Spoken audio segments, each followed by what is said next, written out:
So when people show up for a lesson, it takes usually 10 to 15 minutes for them to get ready to actually receive instruction.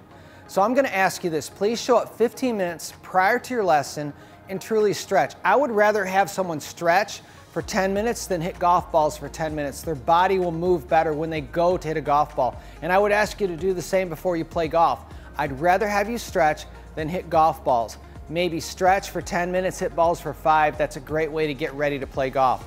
Let's get ready for a lesson. All right, when you're stretching, the first thing you want to do, and I'm going to walk through these stretches, how they apply to your golf swing. So I always start with head circles. You want to make sure your neck is flexible so that you can turn your body without losing focus of the golf ball. People with tight necks tend to move everything as a unit. So let's do head circles. So I ask people to do 2 or 3 in both directions, switch and go the other way.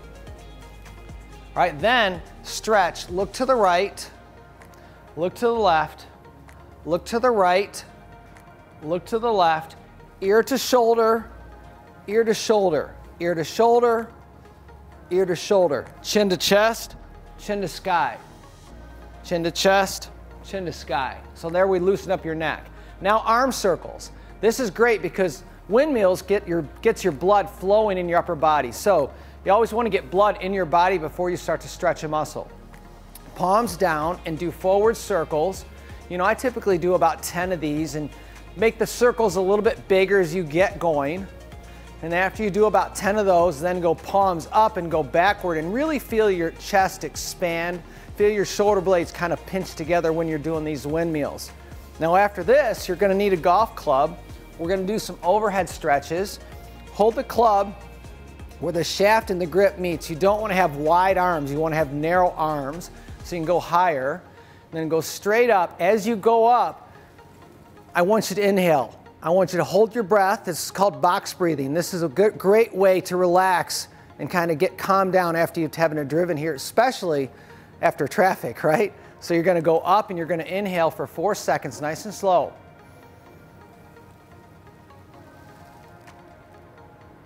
Then exhale on the way down after you hold for 4 seconds. It really settles you down. Up, inhale.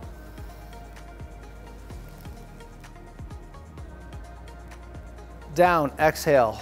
And again, at the top, you can see I paused there for about 4 seconds. Okay, now we're gonna go up and we're gonna do a side bend. So we're gonna go up, and we're gonna do a side bend. Nice and wide with your stance, pigeon your toes in a little bit, do a side bend. Try not to drop your arm. This isn't really stretching. Leave that arm high, the top arm, so you're stretching your whole, you know, your lat, your oblique, your tricep, a good side stretch.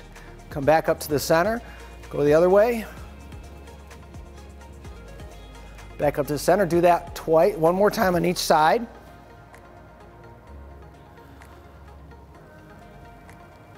Great. Now take the golf club, put the grip right between your feet, put your head between your elbows, reach forward with the club, and then go from side to side. Again, this is a lat stretch. I'm going to do that twice on both sides. Club slipping there a little bit. Let me move this back just a bit. Great.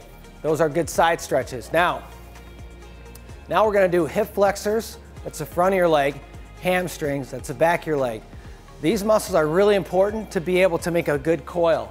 So before I start to turn or coil, I want to make sure my hip flexors and my hamstrings are loosened up.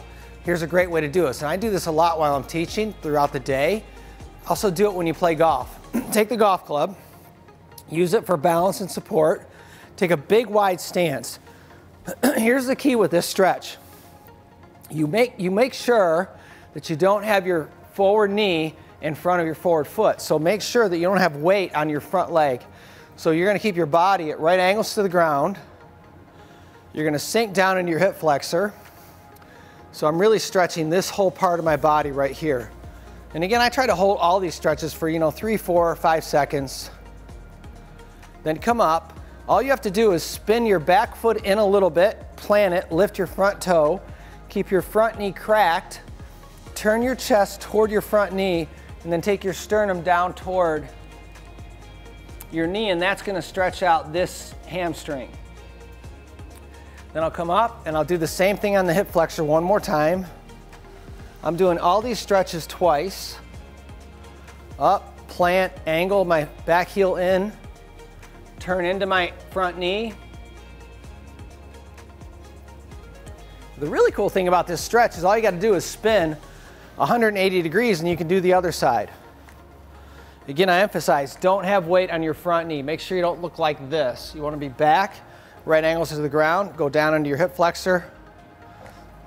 All your weight is really into that back, my left hip flexor right now. Angle my back heel in, lift my front toe, turn into my front knee. One more time.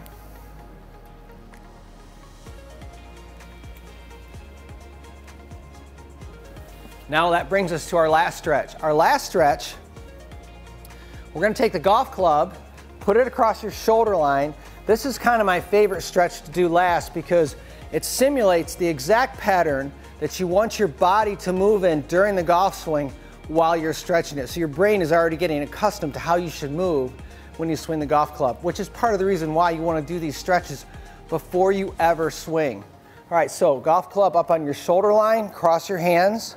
I like to have the grip on the left side because I'm going to try to get the grip over my back leg, right? So I'm going to get in my posture, my forward tilt. I'm going to coil. So position 1 is to load the back leg with a coil. So I keep my right hip angled inward, and I load my left shoulder over my back leg, front shoulder over the back leg. That's position 1. That's the top of my backswing. Position 2 is transfer the weight. That's transition. In the transition of the golf swing, you want to transfer your weight to your front leg before you uncoil. That's really crucial in the golf swing. So many people start uncoiling before they ever transfer their weight.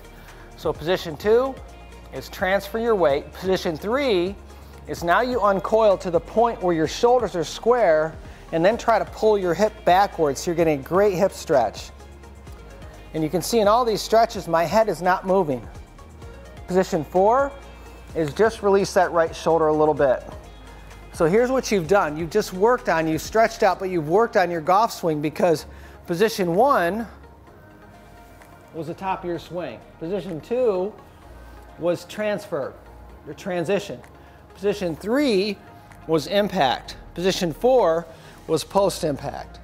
That's a wonderful stretch that you want to do just before you start hitting golf balls so your body is already accustomed to how you should be moving.